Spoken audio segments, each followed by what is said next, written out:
Rest is not idleness, and to lie sometimes on the grass under trees on a summer's day, listening to the murmur of the water, or watching the clouds float across the sky, is by no means a waste of time.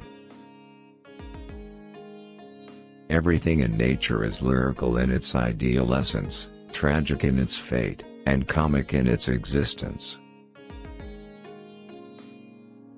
Nature is the art of God.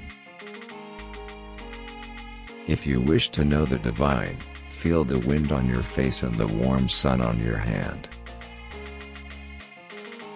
I took a walk in the woods and came out taller than the trees.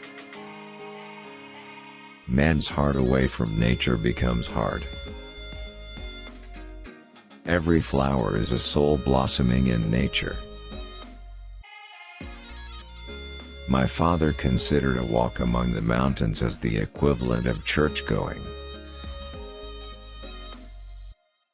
The beauty of the natural world lies in the details. Just living is not enough. One must have sunshine, freedom, and a little flower. Some of nature's most exquisite handiwork is on a miniature scale, as anyone knows who has applied a magnifying glass to a snowflake. Thanks for watching. If you like this video, please subscribe.